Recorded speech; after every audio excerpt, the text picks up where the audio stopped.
एक मजबूत पेड़ के लिए उसका नींव जरूरी होता है, ठीक उसी तरीके से एक चैप्टर को मजबूत करने के लिए उसका थ्योरी जरूरी होता है।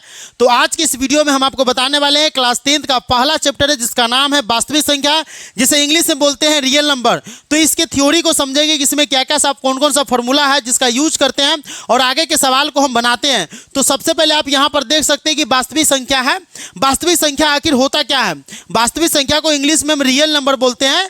तो रियल नंबर यानी कि वास्तविक संख्या वह संख्या है जिसका वास्तविक मान होता है, जिसका कोई वास्तविक मान यानी रियल कोई मान होता हो, इमेजिनरी मान नहीं, रियल मान जो वास्तविक यानी कि दुनिया में एग्जिस्ट करता हो, दुनिया में हो, जिन्हें संख्या रेखा पर प्रदर्शित किया जा सकता है, उसे हम वास्तविक संख्या कहते हैं। या फिर इसका एक और हम डिफिनीशन दिए हुए, क्या डिफिनीशन है वो? परिमेय संख्याओं और अपरिमेय संख्याओं के संग्रह को वास्तविक संख्या कहते हैं। यानी परिमेय संख्या आप जानते हैं कि वैसी संख्या जिसे P/Q के रूप में लिख सकते हैं, यानी वैसी संख्या क्या बोलेंगे? यानी वैसी संख्या जिसे हम P/Q के रूप में लिख सकते हैं, P/Q के रूप में लिख सकते हैं जहां Q नॉट इक्वल टू 0 क्या हो, जहां Q नॉट इक्वल टू 0 हो तो हम उसे क्या कहते हैं? परिमेय संख्या कहते हैं। लेकिन अपरिमेय संख्या जिसे P/Q के रूप में नहीं लिखते हैं उसे हम अपरिमेय संख्या कहते हैं। अगर कोई कह दे ये √2 क्या है तो √2 क्या है? अपरिमेय संख्या है। लेकिन उसी में कह देगा कि √4 क्या है तो इसका मान निकल जाएगा, तो ये क्या हो जाएगा? परिमेय संख्या।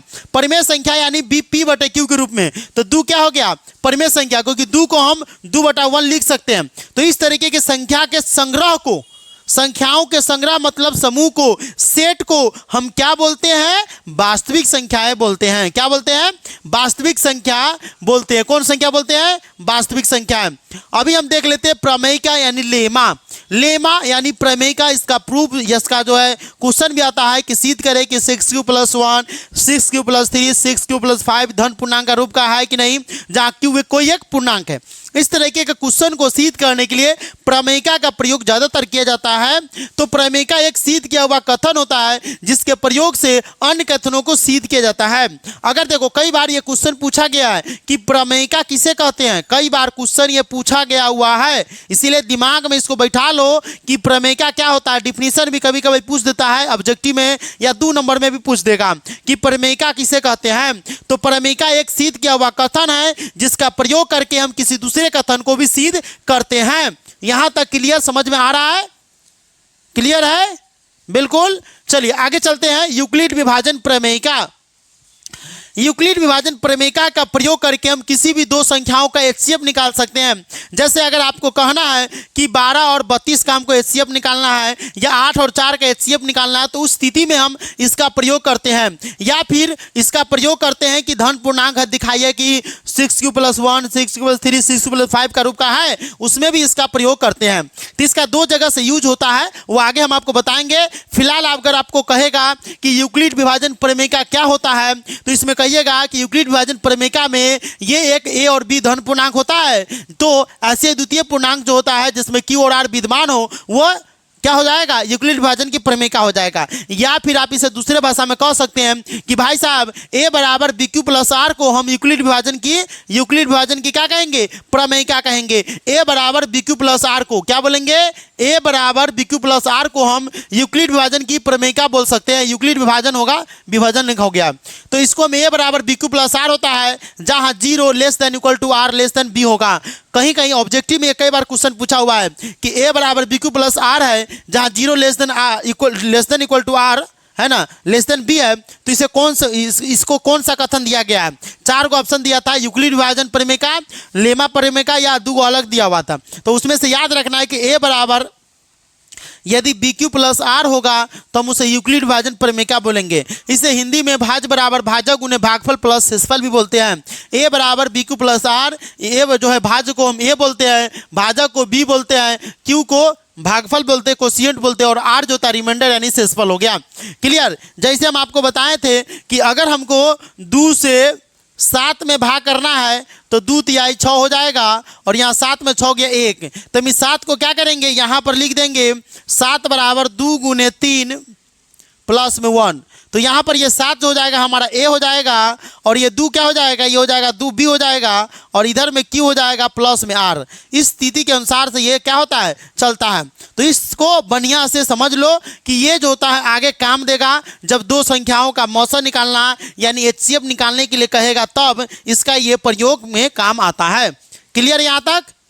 कोई भी कंफ्यूजन है तो बताओ, सब दिखाई दे रहा है बढ़िया से? चलो आगे हम चलते हैं। आप लोग जो ऑनलाइन वाले बच्चे देख रहे हैं, अगर कोई भी कंफ्यूजन होगा तो नीचे कमेंट करते चलिएगा। देखिए यहां तक तो क्लियर है, आगे हम देख लेते हैं एल्गोरिदम। एल्गोरिदम जो है, एल्गोरिदम जो है सुपरिभाषित चरणों की एक श्रृंखला होती है। एल्गोरिदम क्या है? सुपरिभाषित चरणों की, यानी स्टेप को बोलते हैं चरण। चरण 1, चरण 2, चरण 3 को हम स्टेप 1, स्टेप 2, स्टेप 3 इंग्लिश में बोलते हैं, जो एक विशेष प्रकार की समस्या को हल करने की एक विधि प्रदान करता है। क्या करता है? विशेष प्रकार की समस्या आती है, उस समस्या को हल करने की ये विधि प्रदान करता है, जिसे हम क्या बोलते हैं? एल्गोरिदम बोलते हैं। तो एल्गोरिदम का अगर डिफिनीशन पूछ दे तो एल्गोरिदम के डिफिनीशन के लिए सबसे पहले हम उसका डिफिनीशन याद कर लेंगे कि एक विशेष प्रकार की समस्या को हल करने की ये विधि प्रदान करता है, तो हम उसे एल्गोरिदम बोलते हैं। ठीक है? यूक्लिड विभाजन एल्गोरिदम क्या होता है? ये यूक्लिड विभाजन एल्गोरिदम का प्रयोग कर धनात्मक पूर्णांकों का एचसीएफ या एलसीएम जो होता है, एलसीएम होना चाहिए, एचसीएफ एलसीएम ज्ञात करने के लिए होता है। यानी इसका प्रयोग करके हम एचसीएफ भी निकाल सकते हैं और एलसीएम भी निकाल सकते हैं। एचसीएफ का मतलब होता है हाईएस्ट कॉमन फैक्टर और एलसीएम का मतलब होता है lowest common factor. Highest common factor और लोएस्ट कॉमन फैक्टर को हम इसे फाइंड कर सकते हैं। जैसे यहाँ पर मान लो कि कोई संख्या तुमको दे देगा, यहाँ पर कह देगा कि 2 और 5 का लॉसन निकालने के लिए। तुम जानते हैं कि 2 और 5 अलग अलग संख्या है, तो हम अपने मन से अगर निकालते हो तो 10 हो जाएगा। 2 पंचे 10, ये इसका एलसीएम हो गया, है कि नहीं? लेकिन अगर कहेगा एचसीएफ निकालने के लिए तो हम क्या करेंगे? 2 से 5 में भाग करके भी कर सकते हैं, और नहीं तो हम क्या कर सकते हैं? 2 से 5 में भाग करके, यहाँ पर देख लीजिए 2 से जैसे 5 में भाग करेंगे तो 2 दूना 4, 5 में 4 गए 1, 1 से 2 करेंगे 2 मरतबे में कट जाएगा। कितना हो गया? ये पूरा कट गया, तो हमारा 1 मौसा हो गया। तो हम इसको लिखेंगे कैसे? 5 बराबर लिखेंगे 2 गुने 2 प्लस में 1। अभी हमारा कितना बच गया? शेषफल हमारा बच गया, देख लो 5 में 4 गया 1 बच गया। लेकिन हम 1 को क्या करेंगे? 2 से भाग करेंगे। ठीक है, तो क्या हो जाएगा? 2। तो अगला वाला संख्या लिखेंगे 2 बराबर 1 गुने 2 प्लस में 0। तो ये जब ये 0 आएगा तो इसका ये वाला हमारा एचसीएफ हो जाएगा। एक तो ये तरीका निकाल सकते हैं, एक तो ये तरीका निकाल सकते हैं। तो यूक्लिड विभाजन एल्गोरिदम का प्रयोग करके हम लोग दो संख्याओं का एचसीएफ निकालना हो, दो संख्याओं का एलसीएम निकालना हो, आसानी से निकाल सकते हैं। अगर कह दे कि 5 और 25 का एचसीएफ निकालने के लिए, अगर सीधा कह दे तुमको एचसीएफ निकालने के लिए, तो ये तरीका यूज करना पड़ेगा, ए बराबर बी क्यू प्लस आर वाला, जो अभी कुछ देर पहले बताए थे। तो इसका प्रयोग करके हम ये निकाल सकते हैं। दो संख्याओं के एचसीएफ और एलसीएम से संबंधित सूत्र, जब भी हमें अगला चैप्टर में चलेंगे 1 के ए के बाद 1 के बी में जाएंगे तो ये फॉर्मूला सब आएगा। तो दो संख्याओं का जब भी हमको एचसीएफ निकालना हो या एलसीएम निकालना हो तो हमें ये फॉर्मूला निकालना होगा, ये फॉर्मूला याद करना होगा। ये फॉर्मूला कई बार ऑब्जेक्टिव में भी पूछा गया हुआ है। जैसे कुछ चीज़ें हम आपको बता दें तो आप क्लियरली समझ जाइएगा। दो संख्याओं का गुणनफल, जैसे मान लो कि आपको दिया गया है, तो दो संख्याओं का गुणनफल जो है अगर आपको ज्ञात करना है, मान लो कि पहली संख्या 5 है ना, दूसरी संख्या 6 है ना, तो इस संख्याओं का गुणनफल क्या हो जाएगा? सो संख्याओं का गुणनफल हो जाएगा 30, यानी कि सीधे गुणा कर देंगे। ठीक है, लेकिन इसी को उल्टा करके दे देगा कि संख्याओं का एचसीएफ 5 है, एलसीएम 6 है, तो उसका जो है गुणनफल क्या हो जाएगा दोनों संख्याओं का? तो ये 30 है ना। अब मान लो कि दे दिया कि दो संख्याओं का गुणनफल 30 है, उसमें से एचसीएफ जो है 5 है, हमको एलसीएम निकालना है, तो एलसीएम बराबर क्या हो जाएगा? दो संख्याओं का गुणनफल, तो 30 भागे में एचसीएफ दे दिया तो एचसीएफ, तो 5 करेंगे तो क्या हो जाएगा? 6। समझ में आ रहा है? अगर दो संख्याओं का हमको दे देगा कि गुणनफल उतना है और उसमें दे दिया कि एलसीएम 5 है, एलसीएम 6 है चाहे 5 है, दोनों में से कोई दे देगा, तो एचसीएफ निकालने के लिए ये फॉर्मूला यूज करेंगे। यानी दो संख्याओं का गुणनफल निकालना होगा तो एचसीएफ गुने एलसीएम कर लेंगे। लेकिन दो संख्याओं का गुणनफल अवेलेबल हो और एलसीएम अवेलेबल हो और उस स्थिति में हमको एचसीएफ निकालना हो तो दो संख्याओं का गुणनफल बटे में एलसीएम। उसी तरीके से एलसीएम निकालना हो, दो संख्याओं का गुणनफल दिया हुआ हो, एचसीएफ दिया हुआ है, एलसीएम निकालना है तो दो संख्याओं का गुणनफल बटे में एचसीएफ। मान लो कि जैसे दो संख्या का गुणनफल दिया हुआ है 25 है, एचसीएफ दिया हुआ है 5 है, एचसीएफ 5 है, हमको कथी करा है एलसीएम निकालने के लिए 5 से 25 को काट देंगे, हमारा 5 हो गया एलसीएम। ये फॉर्मूला का यूज उसी में किया जाता है। यहाँ तक क्लियर है? चलो आगे चलते हैं। अंक गणित के आधारभूत प्रमेय का प्रत्येक भाज्य संख्या की अभाज्य संख्याओं को यानी प्रत्येक भाज्य संख्या के अभाज्य संख्याओं के गुणनफल के रूप में व्यक्त किया जाता है तथा यह गुणनखंड अभाज्य गुणनखंड के आने वाले क्रमों के बिना अद्वितीय होता है।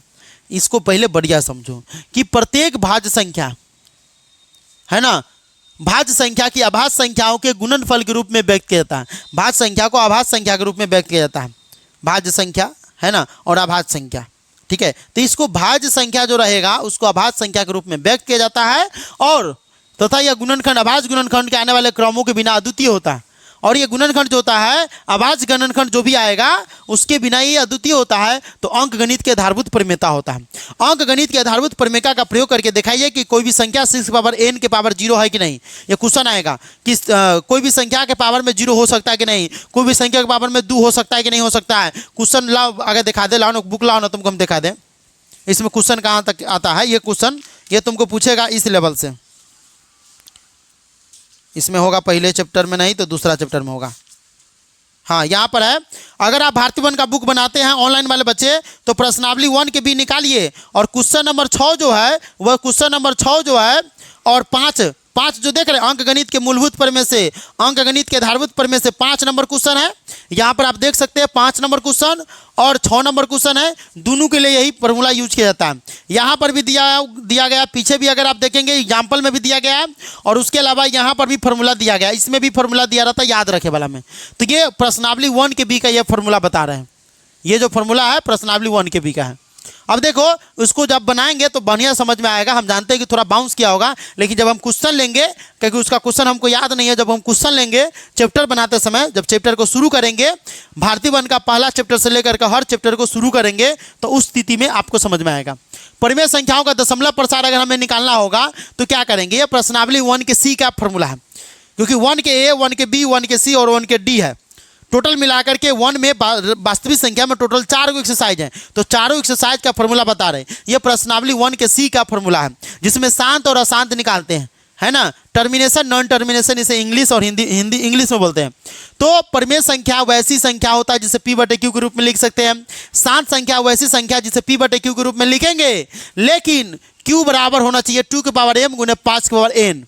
जैसे यहाँ एग्जाम्पल दिया हुआ है, एग्जाम्पल से क्लियर हो जाएगा बढ़िया से।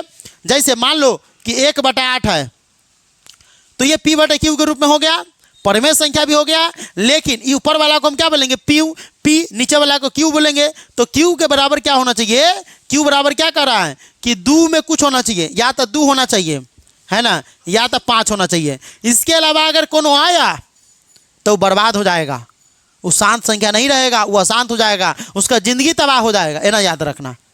मान लो कि पति है ये पत्नी है ना, ये ना याद रखो, नहीं समझ में आएगा तो ना समझ लो।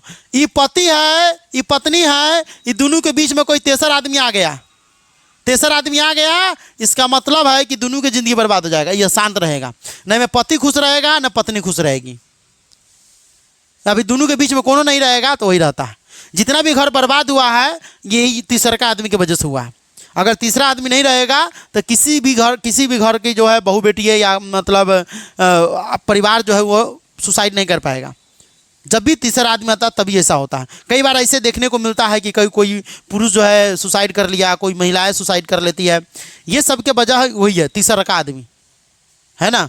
ऐसे बहुत सारे हीरो सब के भी देखता होगा, पवन सिंह के पत्नी सुसाइड कर ली, ऐसे बहुत सारे का सुसाइड कर लिया, है ना। तो ये सब देखने को मिलता है जिसके वजह है तीसरा आदमी। अगर लाइफ में तीसरा आदमी किसी का अगर फैमिली चल रहा है, तीसरा आदमी आया तो बर्बाद हो जाएगा। तो परिमेय और अपरिमेय संख्याओं के जो सेट होता है उसको हम वास्तविक संख्या कहते हैं, लेकिन जब हम p/q के रूप में लिखेंगे तो वो परिमेय संख्या होगा। परिमेय संख्या में p/q के रूप में q का मान क्या होना चाहिए, 2 की पावर n और 5 की पावर m होना चाहिए। 8 का अगर निकालोगे तो 8 क्या होगा, 8 हो जाएगा, 2 की पावर 3 हो जाएगा, लेकिन 5 नहीं है। या तो पति पत्नी में से कोई पति रहे या पत्नी रहे, लेकिन तीसरा आदमी नहीं आना चाहिए। ये 2 में से कोई एगो रहेगा तभी भी जिंदगी सही से चलेगा, लेकिन 2 में से तीसरा का आदमी आ जाएगा तो वही बर्बाद करेगा। तो देखो 2 की पावर 3 है और इसका मतलब कोई नहीं है, इसका मतलब है। अब कभी कभी महिलाएं घर में रहती है, पति बाहर चल गया, विदेश चल गया, इसका मतलब उसका पति है कि नहीं है। भले ये सामने नहीं है, फोन पर सामने सामने बात हो रहा है कि नहीं। जब जरूरी लगा, आजकल तो सीधे फ्लाइट पकड़ता है, चली जाता है कि नहीं। तो किसी भी संख्या के पावर में अगर 0 है, इसका मतलब उसका मान 1 होता है। तो 5 की पावर 0 रख देंगे तो 1 हो जाएगा मान। उसी तरीके से 3/250 है, 2 की पावर 1 है, 5 की पावर 3 है, तो ठीक है। अगर इसी में कह देगा 1/9, ये क्या शांत होगा? शांत का मतलब है कि पूरा पूरा कट जाना, पूरा पूरा कट जाना। एक और तरीका हम बता, जैसे 1/8 है, इसे नहीं समझ में आएगा ना, तो ये ना समझ लेना। जैसे 8 से हम भाग करते हैं 1 में, ठीक है, तो दशमलव दे देंगे, 0 देकर दशमलव दे देंगे, यहाँ पर 0 बैठा देंगे, ठीक है। 8 का या 8 दशमलव वाला भाग आता है ना, नहीं आता तो चूल्हे भर पानी में डूब के मर जाओ, है ना। अब एक बाद 0 दे देंगे। 8 दूना 16, 20 में 16 गया 4, बकाया नहीं चल रहा है, इधर चल रहा है उधर नहीं चल रहा है, ठीक है। तो कितना हो गया 4, तो 40 कर देंगे, 8 पंचे 40, तो पूरा पूरा कट जाएगा। अगर पूरा पूरा वो संख्या कट जा रहा है, इसका मतलब शांत है, और नहीं तो P/Q के रूप का फॉर्मूला अगर यूज करोगे तो भी वह शांत हो जाता है। क्लियर? तो ये फॉर्मूला है। तो शांत का मतलब क्या होता है? वैसी संख्या जो P/Q के रूप का हो, Q बराबर 2 के पावर n, 5 की पावर m के रूप का हो, तो वो संख्या शांत संख्या होता है। जब एग्जाम्पल लेंगे चैप्टर बनाते समय बढ़िया समझ में आएगा। जो बच्चे ऑनलाइन वाले बच्चे देख रहे हैं, अगर आपको चैप्टर बाय चैप्टर इसका सॉल्यूशन चाहिए तो चैनल को सब्सक्राइब कर ले, है ना। अभी अगर ये P/Q के रूप का फॉलो नहीं करेगा तो कौन संख्या होगा? तो अगर P/Q के रूप का फॉलो नहीं करेगा तो अशांत संख्या होगा। क्या हो जाएगा? अशांत संख्या होगा। जैसे लाओ तो बुक हम तुमको 1-2 सवाल भी बता दे ताकि ये क्लियर हो जाए। ये प्रश्नावली 1 के C का सवाल है ना। 1 के C हम यहाँ पर देखो, जैसे यहाँ पर दे रहा है 1 के D का है, ये प्रश्नावली 1 के D का है। जैसे तुमको दिया हुआ है 3/8, चलो हम इसको ऊपर कर देते हैं और यहाँ से हम क्वेश्चन को बना करके थोड़ा क्लियर कर दे ताकि बढ़िया से। जैसे 3/8 है, तो 3/8 में 3 को रहने देना है, निचला वाला का एलसीएम निकाल दो फटाक से। 2 चौका 8, 2 दूना 4, तो क्या हो जाएगा 2 के पावर 3। अगर 2 और 5 में से कोई एको को है तब वो शांत हो जाएगा। इसका मतलब क्या होगा? 3/8 शांत है, ठीक है। लेकिन एक और सवाल है इसमें। एक और सवाल क्या है? 6/15 प्रश्नावली 1 के D का 3 का ये हम दूसरा बनाए हैं और 3 का चौथा बना रहे हैं। 6/15 है, 15 का एलसीएम निकाल दो फटाक से। 15 का एलसीएम निकालोगे तो 3 पचे 15 यानी 6 है। क्या है? 6 है। तो 6 को हम क्या लिख सकते हैं? 6 को हम लिख सकते हैं 2 × 3 और नीचे 15 के 3 × 5, तो 3 से 3 कट गया, कितना बच गया? 2/5। 2/5 बच गया। इसका मतलब है कि नीचा वाला को हमको ध्यान में रखना है। नीचा वाला को हमको ध्यान में रखना है कि नीचा वाला में या तो क्या होना चाहिए? या तो 2 हो या तो 5 हो, है ना, और ना तो 2, 5 दोनों हो, तब वो शांत होगा। 2, 5 में से कोनो एक होगा तो यो शांत होगा। नीचा में देखना, ऊपर में नहीं देखना। या तो 2, 5 में से कोनो होगा तो भी शांत होगा, और नहीं तो 2, 5 दोनों होगा तो यो शांत होगा। समझ में आ रहा है? अभी हम और क्वेश्चन लेकर समझाते हैं, घबराओ नहीं। जैसे थोड़ा हम आगे कर ले, इतना ही होगा, इसको मिटा देते हैं थोड़ा। तब 1-2 क्वेश्चन और ले लेते हैं तो बढ़िया समझ में आ जाएगा।